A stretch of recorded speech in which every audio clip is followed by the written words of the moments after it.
السلام علیکم ورحمۃ اللہ وبرکاتہ، اعوذ باللہ من الشیطان الرجیم، بسم اللہ الرحمن الرحیم۔ اللہم صلی علی سیدنا محمد وعلی آلہ وبارک وسلم، رب زدنی علما، ربنا زدنا علما، آمین اللہم آمین۔ بسم اللہ الرحمن الرحیم۔ تجلیات نبوت، پیج نمبر 120۔ نبی صلی اللہ علیہ وسلم اور مشرکین کے جو آپس کی نیگوسیشن چل رہی تھی، پھر وہ کیا تدابیر کی اور پھر اللہ نے کیسے ان کے جواب دیا، ہمارا وہی ٹاپک ابھی چل رہا ہے۔ اس میں یہ ہیڈنگ ہے عذاب میں جلدی۔ نبی صلی اللہ علیہ وسلم نے بعض اوقات مشرکین کو یہ دھمکی بھی دی تھی کہ اگر وہ آپ کی مخالفت پر مصر رہے تو اللہ کا عذاب بھی آ سکتا ہے۔ چنانچہ جب اس عذاب میں تاخیر ہوئی تو انہوں نے مذاق کرنا شروع کر دیا، مذاق اور ضد کے طور پر عذاب کی جلدی مچانی شروع کر دی، اور اس بات کا مظاہرہ کیا کہ ان پر اس دھمکی کا نہ کوئی اثر ہے اور نہ یہ کبھی پوری ہو سکتی ہے، یعنی ٹھٹھا مذاق کرنے لگے، اور انہیں ظاہر امپاسبل سی چیز لگ رہی تھی، ان کا اللہ پہ یقین جو نہیں تھا اس طرح پختہ۔ چنانچہ پھر اللہ تعالیٰ نے یہ آیات نازل کی، سورہ الحج کی آیات ہیں کہ یہ لوگ آپ سے عذاب کی جلدی مچا رہے ہیں اور اللہ اپنے وعدے کے ہرگز خلاف نہیں کرے گا، اور بے شک تمہارا پروردگار اس کے نزدیک ایک دن تمہارے حساب کے مطابق 1000 برس کے برابر ہے۔ یعنی اللہ تعالیٰ نے قیامت کا نقشہ کھینچا، انہیں یہ بتایا کہ تمہیں یہ لگ رہا ہے کہ عذاب نہیں آئے گا، تو عذاب تو آ کر رہے گا، اور پھر وہ ایسا دن ہوگا جس دن تم عذاب آنکھوں سے دیکھ لو گے، یعنی اور وہ ایک دن 1000 برس کے برابر ہوگے۔ ایک دن اگر امیجن کریں، ایک دن 1000 دنوں کے برابر بھی ہوتا تو بھی کتنا لمبا ہوتا، اور وہ 1000 برس کے برابر ہوگا، یہ برس کے برابر یہ قرآن میں ہے، عند ربک کألف سنۃ، الف 1000 سنہ کیا ہے، سال کے برابر ہوگا۔ اللہ تعالیٰ اس دن کی خوف سے، اس دن کی وحشت اور اس دن کی مایوسی سے ہمیں بچائے، اللہ اپنے عرش کے سائے تلے رکھے ہمیں۔ پھر دوسری آیت سورہ عنکبوت کی کہ یہ لوگ آپ سے عذاب کی جلدی کا مطالبہ کر رہے ہیں، حالانکہ جہنم تو کافروں کو گھیرے ہوئے ہے۔ اور اس کے ساتھ ہی ساتھ یہ آیات آتی نہیں، اگلی آیات ہیں، کیا جن لوگوں نے برے مکر کیے ہیں وہ اس بات سے نڈر ہیں کہ اللہ انہیں زمین میں دھسا دے، یا ان کے پاس ایسی جگہ سے عذاب آ جائے جسے وہ نہیں جانتے، یا ان کو ان کی آمد و رفت کے دوران دھر پکڑے کہ وہ عاجز کرنے والے نہیں ہیں، یا ان کو ڈراوے کے ساتھ پکڑ لے، تو بے شک تمہارا رب نرم خو اور رحیم ہے۔ ان آیات کو ذرا پھر سے ایک بار دیکھیں نا، کیا یہ لوگ یعنی جن لوگوں نے برے مکر کیے ہیں وہ اس بات سے نہ ڈر ہیں، وہ نہیں ڈرتے اس بات سے کہ اللہ انہیں زمین میں دھسا دے۔ کیسے کیسے عذاب ہم نے پرانی قوموں کے سنے ہیں، قرآن بھرا ہے، اس میں پڑھے ہیں، کیسے زلزلے ان پہ آئے ہیں، پتھروں کی بارشیں ان پہ ہوئی ہیں، سیلاب آیا ہے، ہر طرح کے عذاب ہم دیکھ چکے ہیں، پھر بھی اللہ کے خوف سے نہ ڈر ہیں ہم، یا اس کے پاس ایسی جگہ سے عذاب آ جائے کہ جسے وہ نہیں جانتے، بندہ جانتا بھی نہیں ہے کہ اسے ایک چیز بڑی بھلی لگ رہی ہوتی ہے لیکن وہ اس کے لیے عذاب کا باعث بن سکتی ہے، یہ اسے پتہ بھی نہیں۔ تو مکر اور فریب سے بچیں۔ یہ لوگ تو خیر وہ مکر کرتے تھے نا، نبی صلی اللہ علیہ وسلم کے لیے چالیں چلا کرتے تھے نا، تو آج ہم لوگوں میں کون کون ہے، کون کس طرح مکر اور فریب کرتا ہے؟ خود اپنے آپ کو سب سے بڑے اور مکر اور فریب میں جس نے جو ہر ایک بندے نے ڈال رکھا ہے نا، اپنی ہی چاہت، اپنی مطلب دنیا، ایک اپنی دنیا کی جنتیں بنا کے ہر بندہ بیٹھا ہوا ہے، جس کی جتنی تک ہاتھ چلتا ہے اس نے اپنی جنت اتنی ہی بڑی بنا دی ہے۔ کوئی ایک کمرے کا مالک ہے تو بس اپنا روم ہے، اور بس میرا روم اور اس کی خوبصورتی اور اس کا بناؤ، اور اسے کوئی ٹچ نہ کرے اور اسے کوئی ہاتھ نہ لگا دے، میں، میری اور میرا، اور یہ مائی سیلف والی اس سے ہم لوگ نہیں نکلتے۔ اور کچھ ہیں کہ پھر انہوں نے گھروں کو ہی اپنی پوجا پاٹ بنا دی ہوئی ہے، ہر وقت عورتیں ہیں وہ گھروں سے ہی لگی ہیں، کچھ اپنے پروفیشن سے ایسا پیار رکھتے ہیں کہ جیسے اللہ اور اس کے رسول سے چاہیے، یعنی وہ ایسے کہ ان کو خوف بھی ساتھ ہی ساتھ ہے پیار کے ساتھ، کہ پیشنز ہونا اور چیز ہے لیکن خوف کہ اس کے چھن جانے سے کہیں ان کی زندگی ہی ختم ہو جائے گی، یعنی وہ ایٹریبیوٹس جو اللہ کے ساتھ ہم نے جوڑنے ہیں، دینے والا تو اللہ ہے نا، نہ کہ وہ اس آرگنائزیشن کا ہیڈ یا باس یا سربراہ یا وہ آرگنائزیشن یا وہ کمپنی یا وہ بزنس یا وہ نوکری۔ تو یہی چیزیں جو ہیں، ہم لوگ ایک سیلف ڈسیپشن کا جو شکار ہے نا، جو متاع غرور ہے، دنیا کیا ہے، الحیات الدنیا الا المتاع الغرور، ٹھیک ہے، دھوکے کا گھر ہے۔ تو ہم نے جو اپنے آپ کو دھوکے دیے ہیں، پھر اس کے علاوہ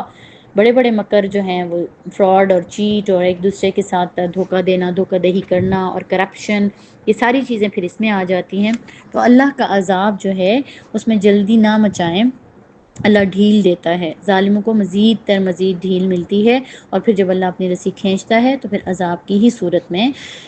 اس پہ نازل کیا جاتا ہے۔ یہ وہ قسم قسم کی کوششیں تھیں جن کے ذریعے سے مشرکین نے نبی صلی اللہ علیہ وسلم کی رسالت اور دعوت کا مقابلہ کیا۔ وہ ایک حالت سے دوسری حالت اور ایک دور سے دوسرے دور کی طرف پلٹتے رہتے تھے، سختی سے نرمی کی طرف تو نرمی سے سختے کی طرف، جھگڑے سے سودے بازی کی طرف تو سودے بازی سے جھگڑے کی طرف آ جاتے تھے، کبھی بھڑکیلے انداز میں، کبھی ڈھیلے انداز میں، یعنی انہوں نے ہر طریقے سے للکارا، دھمکیاں دیں، مرغوبات پیش کیں۔ اب آپ کے ذہن میں نا ساری باتیں آ رہی ہوں گی، کیسے للکارتے تھے، ہم پیچھے سارا پڑھ کے آئے ہیں، پھر کیسے وہ جو ہے نا دھمکیاں دینے کے لیے آتے تھے نبی صلی اللہ علیہ وسلم کے پاس، وہ ابو جہل کی بات یاد آ رہی ہوگی آپ کو، پھر کیسے مرغوبات پیش کرتے تھے، آیا تھا نا ان کا ابو الولید کیسی کیسی آفرز لے کے، یہ ساری چیزیں اب یہ اینڈ پہ اس ٹاپک کے نا بتا رہے ہیں کہ یہ سب کچھ یہاں مطلب ہو چکا۔ ان کا سب سے بڑا مقصد یہی تھا کہ اسلام کی دعوت روک دی جائے، لیکن ان کے ہاتھ کچھ نہ آ سکا، کیونکہ اللہ جو کام چاہتا ہے وہ ہوتا ہے اور وہ ہو کے رہتا ہے۔ اور یہ پوائنٹ اتنا خوبصورت ہے نا کہ آپ کے پیچھے سارا مطلب زمانہ کیا، کتنے جو بھی آپ کو جاننے والے ہیں کہ نہ جاننے والے ہیں، اور جو بھی وہ کرنا چاہیں وہ الٹے ہو کے اپنے سر زمین پہ اور پاؤں اوپر کی طرف کر دیں، یعنی اس کا مطلب یہ ہے کہ ایسی تھنگز آپ کے لیے کریٹ کر دیں کہ جو امپاسبل ہوں، جس میں سے آپ کا نکلنا بھی، لیکن جسے اللہ تعالیٰ کی بیک ہونا، جو اللہ کا خاص بندہ ہونا، جو اللہ کا ولی کا کیا مطلب ہے؟ دوست تو اس کو نہیں یہ نقصان پہنچا سکتے، تو اللہ کا ولی بننا ہے۔ وہ ایک حدیث ہے نا جس کا مفہوم ہے کہ نبی صلی اللہ علیہ وسلم نے فرمایا تھا کہ حدیث قدسی ہے، قدسی حدیث وہ جو ڈائریکٹ اللہ کے الفاظ ہوتے ہیں، پھر نبی صلی اللہ علیہ وسلم نے سب کو بتائے وہ اور لکھوائے بھی، کہ میرا بندہ میرا دوست بن جاتا ہے، ٹھیک ہے، اور کیسے وہ میرا قرب حاصل کرنے کے لیے فرائض کی انجام دہی کرتا ہے، یعنی وہ فرائض پورے کرتا ہے، یہی کلمہ، نماز، روزہ، زکوٰۃ، حج، حقوق اللہ، حقوق العباد، وہ فرائض پورے کرتا ہے، اور پھر جب وہ نوافل میری رضا کے لیے، ساتھ میں ورڈ بھی ہے نا، میری رضا کے لیے، میری رضا چاہتا ہے، میرا چہرہ چاہتا ہے، تو پھر وہ نوافل بھی شروع کرتا ہے، یعنی نماز فرض پڑھ رہا تھا تو سنتیں بھی اب پڑھنے لگ گیا ہے، ٹھیک ہے، اور سنتیں پڑھ رہا تھا تو نفل بھی ساتھ پڑھ رہا ہے، اور نوافل صرف فرض نمازوں میں نہیں ہوتے، یاد رکھیے گا، نفل کا مطلب ہے زائد چیز، ٹھیک ہے، نفل ایکسٹرا، یعنی تو ہمارے جو دوسرے فرائض ہیں نا اس میں بھی نوافل کاؤنٹ ہوتے ہیں، یعنی ہم ماں باپ کے ساتھ حسن سلوک کرتے ہیں نا، تو اس سے اور زیادہ آگے جا کے وہ نوافل ہے، پھر ہمارے جو ماں باپ ہیں ان کے ساتھ ہم حسن سلوک کرتے ہیں، تو پھر جو ہمارے ہسبینڈ کے ماں باپ ہیں، تو بہو ہونے کے ناطے ہم سے پوچھ نہیں ہوگی، ٹھیک ہے، اگر ہم نے انہیں کوئی گناہ نقصان نہیں دیا ہم نے ہرٹ نہیں کیا، لیکن ہم نے ان کی خدمت بھی نہیں کی تو ہم سے پوچھ نہیں ہوگی، لیکن نفل تو کرنا ہے نا، نفل کیا ہے؟ حق سے آگے جا کے ہسبینڈ کو فیسیلیٹیٹ کر سکتے ہیں، ان کی خدمت کے لیے خود کچھ کر سکتے ہیں، ٹھیک ہے، تو یہ بھی نفل ہے۔ نفل ابھی ہم نے یہ چیز کی نا، ہماری عبادات بھی اور ہمارے معاملات میں بھی، جو آف دا وے جا کے ہم نیکی کر لیتے ہیں کسی دوسرے کے ساتھ، تو یہ نوافل ہے نا، تو پھر وہی حدیث کی طرف واپس آتے ہیں کہ میرا بندہ جب فرائض پورے کرتا ہے اور پھر نوافل کے ساتھ بھی میرا وہ کرنا شروع ہو جاتا ہے، میرا قرب حاصل کرنا شروع ہو جاتا ہے، یعنی وہ خاص میرا ہی بندہ ہو جاتا ہے، وہ ولی اللہ ہو جاتا ہے، وہ اللہ کا دوست ہو جاتا ہے، اور یاد رکھو کہ جو ولی اللہ سے جنگ کرتا ہے، ٹھیک ہے، اس کے لیے میری جنگ کا اعلان ہو گیا، سبحان اللہ، گوز بمز نہیں ہو رہے کہ اللہ کہہ رہا ہے کہ میرے ولی اللہ کے لیے میرے دوست کے ساتھ کسی نے اگر جنگ کی تو پھر میں اس کی جنگ کروں گا، اور اسی حدیث کا اینڈ پارٹ یہ ہے کہ پھر میں اس کے ہاتھ بن جاتا ہوں اور اس کے پاؤں بن جاتا ہوں اور اس کی آنکھ جس سے وہ دیکھتا ہے اور ہاتھ جس سے وہ کام کرتا ہے، اس طرح یہ پوری یعنی اینڈ ہوئی تھی، اور اس کی تفہیم جو ہے وہ اس طرح علماء نے کی ہے تفسیر، کہ ہاتھ بن جانا اور آنکھ بن جانا کا مطلب یہ کہ اس کے سارے کاموں میں پھر میں شامل ہو جاتا ہوں، یعنی میں فارغ، یعنی میں اس میں پھر اس کی مدد کرتا ہوں، ٹھیک ہے، سبحان اللہ۔ تو تو سیرہ نبی صلی اللہ علیہ وسلم کی دیکھیں، ہمیں ماشاءاللہ کتنی ہماری تربیت اس وقت ہو رہی ہے، ہمیں کتنی اس میں سے سیکھنے کے پوائنٹس مل رہے ہیں، اور یہ اللہ سے محبت کتنا اسٹرانگ ہو رہی ہے، اتنا بانڈنگ اللہ سے کتنی اسٹرانگ ہوئی جا رہی ہے نا ماشاءاللہ، ڈے بائی ڈے جب سے ہم آگے پڑھتے جا رہے ہیں. اور انٹرسٹنگ کتنی ہے سبحان اللہ، جیسے ان کی ساری لائف جو ہے نا اسٹوری ہمارے سامنے کھول کے رکھ دی ہو. امیجن آپ کر رہے ہیں نا، ساتھ ساتھ امیجن بھی کریں، امیجنیشن میں جائیں، ان جذبات کو فیل کریں جو نبی صلی اللہ علیہ وسلم کے، ایموشنلی بھی اور فزیکلی سوچیں کہ کیسے مشکل حالات ہوں گے، کتنی ٹف اور رف کنڈیشنز ہوتی ہوں گی جن میں ہجرت کی ہوگی، اور نبے سر و سامانی، یہ ساری چیزیں بھی ساتھ ساتھ ہم پڑھ رہے ہیں. ٹھیک ہے، تو آگے چلیں. جہاں تک ابو طالب کا تعلق ہے، اب آپ کو مائنڈ میں رکھنا ہوگا، ٹھیک ہے، عبد المطلب ان کے دادا تھے، ٹھیک، عبداللہ ان کے والد تھے، ابو طالب ان کے وہ چچا جن کے بیٹے حضرت علی رضی اللہ تعالیٰ عنہ ہیں، جو آپ صلی اللہ علیہ وسلم کے داماد ہو گئے. حضرت فاطمہ رضی اللہ تعالیٰ عنہ جو ہے حضرت علی کے نکاح میں تھی، اور ابو طالب ہی وہ چچا ہیں کہ جنہوں نے اینڈ تک آپ صلی اللہ علیہ وسلم کو بیک دی. ان کے سامنے جب مشرکین کا یہ مطالبہ آیا کہ وہ نبی صلی اللہ علیہ وسلم کو قتل کرنے کے لیے ان کے حوالے کر دیں، پھر انہیں مشرکین کی نقل و حرکت سے بھی یہ محسوس ہو گیا کہ اب وہ قتل کا عزم رکھتے ہیں. جیسے ابو جہل اور عقبہ، یہ لوگ یہ حرکتیں کرتے تھے، بہت قریب آ جانے کی کوشش کرتے تھے، یہ ڈھونڈ رہے ہوتے تھے کبھی نا، جیسے نبی صلی اللہ علیہ وسلم کی. تو پھر انہوں نے بنو ہاشم اور بنو عبد المطلب کو اکٹھا کر کے یہ کہا، کس نے؟ ابو طالب نے. ٹھیک ہے، ابو طالب نے کیا اپنے قبیلے بھی، بنو ہاشم بھی اور بنو عبد المطلب کو بھی اکٹھا کر کے دعوت دی، اور کہا کہ نبی صلی اللہ علیہ وسلم کی حفاظت ہم نے کرنی ہے، جس پر ان کے مسلم اور کافر سب نے لبیک کہا تھا. اور خانہ کعبہ کے پاس انہوں نے عہد و پیمان لیا تھا. ہاں، اس میں صرف ان کے وہ چچا، کون سا چچا ہو سکتا ہے آپ صلی اللہ علیہ وسلم کا؟ ملعون ابو لہب، جس کے لیے وہ پھر سورہ بھی آئی تھی. ابو لہب نے اس میں بھی جو ہے نا عہد و پیمان نہیں کیا، اس نے یہاں پہ بھی اپنی ہی راہ اختیار کی تھی. جو بدبخت ہے نا، وہ بدبخت ہی رہتا ہے، وہ اس وجہ سے کہ وہ خود اپنے آپ میں چینج نہیں لانا چاہتا. بہت اس کے ارد گرد ایسے واقعات ہو جاتے ہیں، ایسی چیزیں وہ دیکھ لیتا ہے، قرآن یا حدیث اس کے کانوں میں چلتی ہے، ٹھیک ہے، جو اس کو سیدھی راہ اور حق اس کو دکھ رہا ہوتا ہے، لیکن وہ خود نہیں ہدایت پانا چاہتا، تو بس پھر وہ نہیں پاتا. اللہ تعالیٰ ہمیں اس اسٹیج سے معاف کرے. تو ہوا یوں کہ اب مکمل بائیکاٹ جو ہے نا مشرکین نے کرنے کا سوچا، اور مشرکین کہ مکمل بائیکاٹ والا جو کام تھا نا، یہ بہت ہی ٹف ہوا تھا، بہت ہی ٹف تھا نبی صلی اللہ علیہ وسلم کے لیے. ہوا یوں کہ وہ لوگ بنو ہاشم اور بنو عبد المطلب کا بائیکاٹ کریں گے، یہ انہوں نے آپس میں گفت و شنید کی، بات چیت کی، اور انہیں یہ کہہ دیا، مطلب اب یہ انہوں نے دیکھا نا کہ یہ دو قبیلے تو اب آپ صلی اللہ علیہ وسلم کے ساتھ ہو گئے ہیں، تو انہوں نے ان دونوں قبیلوں کے سمیت ہی آپ صلی اللہ علیہ وسلم کو بھی اور باقی ان کے ساتھ جو مسلمان تھے ان سے پکا بائیکاٹ کیا. اور بائیکاٹ کرنا اتنا مطلب مشکل، اس کی شرائط آپ بلکہ دیکھتے ہیں، پڑھ لیتے ہیں اسے. انہوں نے کہا کہ ہم یہ عہد کریں کہ ان کے ساتھ نہ شادی بیاہ کریں گے، نہ ان سے خرید اور فروخت کریں گے، نہ ان سے بات چیت کریں گے، نہ کبھی کسی طرح کی بھی کوئی صلح قبول کریں گے، کوئی کسی طرح کی مروت نہیں برتیں گے، یہاں تک کہ رسول صلی اللہ علیہ وسلم کو قتل کے لیے ان کے حوالے کر دیں گے. یہاں تک کہ یعنی وہ لوگ ایسے ہو جائیں کہ بائیکاٹ سے تنگ ہو اور ہمارے حوالے کر ہی دیں آخر، یعنی حضور صلی اللہ علیہ وسلم کو قتل کے لیے. قریش نے اس قرارداد کو بنایا، عہد و پیمان لینے کے لیے صحیفہ لکھا اور لے آئے آپ کے سامنے، ٹھیک ہے، اور کہا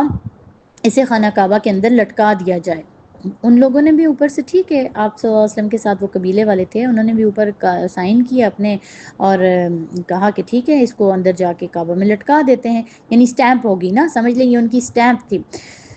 اور رسول صلی اللہ علیہ وسلم نے اس پر بد دعا کی، اور جس نے لکھا تھا، وہ جو بندہ تھا نا عامر بن ہاشم بغیظ تھا، ٹھیک، وہ اس کے ہاتھ کی انگلیاں بھی بعد میں شل ہو گئی تھیں، بد دعا تو ہوئی تھی. اس کے بعد ابو لہب کو چھوڑ کر سارے بنو ہاشم اور بنو عبد المطلب کو، خواہ وہ مسلم تھے یا کافر، ان سب کو سمیٹ دیا گیا، یعنی ان کو ایسے ایک کارنر دے دیا گیا جو ایک گھاٹی ہے، اس کا نام ہے شعب، ٹھیک ہے، شعب ابی طالب، شین عین با سے شعب ابی طالب، وہاں ان کو سمیٹ دیا، ان کا چارہ پانی بند کر دیا، یعنی ان کے جانور تھے اب وہ مرنے لگے، پانی بند ہونا ہو گیا، کتنی ایک بیسک نیسیسٹیز جو ہے نا وہ بھی ان پہ بند ہوگی، تاجروں کو ان کے ساتھ لین دین سے منع کر دیا، اور بزنس ہی تو وہاں ہوتا تھا نا، وہاں وہ کھیتی باڑی اور یہ تو ہوتی نہیں تھی، بنجر چٹیل زمینیں ہوتی تھیں، تو زیادہ سے زیادہ یہ لوگ یہ کر دیا کرتے تھے، کھجور ان کا زیادہ مطلب وہ ہوتا تھا، اگر وہ کرتے بھی کھجور اگانا، اس کے لیے پانی انہوں نے بند کر دیا، یہ آ گیا نا ساتھ کے، یہاں تک کہ درختوں کے پتے اور چمڑے انہوں نے کھائے، اتنی سخت مشقتیں انہوں نے برداشت کی، فاقوں پہ فاقے آئے، عورتوں اور بچوں کے بلکنے کی آوازیں گھاٹی سے باہر آتی تھیں، لیکن یہ ٹس سے مس نہیں ہوتے تھے، اور اگر ان کے پاس کوئی چیز پہنچ جاتی اور پہنچتی بھی چھپ چھپا کر، تو انہیں اگر پتہ چل جاتا تو یہ اپنے لوگوں کو تکلیف دیتے تھے، یعنی چھپ چھپا کر کیسے ہوا تھا کہ حضرت خدیجہ رضی اللہ تعالیٰ عنہ تو بہت ویل آف فیملی سے تھی نا، انہوں نے تو جب اسلام قبول کیا نبی صلی اللہ علیہ وسلم کو، یعنی جب مسلمان کا جب نبوت آ گئی ان کے پاس اور وہ غلاموں کو مسلمان کرنے لگتے تھے، تو حضرت خدیجہ نے تو اپنا جب سارا بزنس کی اماؤنٹ سامنے رکھی ان کے لیے کہ یہ آپ دین کی راہ میں کریں، تو وہ ایک پہاڑ تھا، جیسے ایک چھوٹی سی جیسے پہاڑی بن جاتی ہے، اتنا اس میں تھا، اشرفیاں بھی، مال بھی، ذخیرے بھی، تو سبحان اللہ ان کی فیملی بھی وہ تھی، تو ان کا جو چنانچہ حکیم بن حزام جو تھے نا، وہ اپنی پھپھی حضرت خدیجہ کے لیے نا گندم بھجوا دیتا تھا کبھی کبھی وہ، ٹھیک ہے، تو یہ لوگ گھاٹی سے صرف حرام مہینوں میں ہی باہر نکلتے تھے اور باہر سے آئے ہوئے قافلوں سے کچھ خرید فروخت کرتے تھے، لیکن اہل مکہ ان کے سامنے اس کی قیمتیں اتنی اس قدر بڑھا دیتے تھے کہ پھر یہ لوگ نا خرید بھی نہیں سکتے تھے، ادھر رسول صلی اللہ علیہ وسلم ان ساری سختیوں کے باوجود اللہ کی طرف مسلسل دعوت دے رہے تھے، مسلسل دے رہے تھے، بالخصوص ایام حج میں، جبکہ عرب قبائل ہر چہار جانب مکہ سے آتے تھے تو آپ صلی اللہ علیہ وسلم وہ کرتے رہتے تھے۔ اچھا، یہ جو مکمل بائیکاٹ تھا یہ ختم کب ہوا، کیسے ہوا، یہ ساری چیزیں جو ہے نا انشاءاللہ تعالی اگلے لیسن میں ہو جائیں گی، کیونکہ یہ 2 لیسنز کا یہ ٹاپک ہے، اور پھر تیسرا لیسن جو ہے نا نبی صلی اللہ علیہ وسلم کے انتہائی غم کا سال جب ہم پڑھیں گے، آپ کی آزمائشیں ہیں کہ ختم ہی نہیں ہو رہی ہیں، اور ان پہ کون سا ایسا بڑا غم آئے گا کہ وہ اسے غم کا سال کہیں گے، پھر وہ انشاءاللہ ہم اگلے لیسنز میں پڑھیں گے۔ اللہ تعالیٰ سے اس امید کے ساتھ کہ چھوٹے سے اجر اور چھوٹی سی کلاس کو اللہ تعالیٰ بڑے اجر کے ساتھ قبول کرے، اور اللہ تعالیٰ قیامت کے دن انشاءاللہ تعالیٰ ہم سب کو سرخرو کرے، اور یا اللہ جو ہم پڑھتے ہیں نا یا اللہ اس پہ ہمیں عمل کرنے کی توفیق بنائے دیں، یا اللہ ہمیں منافقین میں نہ رکھیں، ہم منافق نہ ہوں کہ ایک کان سے سن کے دوسرے سے نکال دیں، یا اللہ جو ہم پڑھتے ہیں ہمیں اس پہ ضرور عمل کرنے کی توفیق عطا فرمائے۔ وآخر دعوانا الحمد للہ رب العالمین۔ السلام علیکم ورحمۃ اللہ وبرکاتہ۔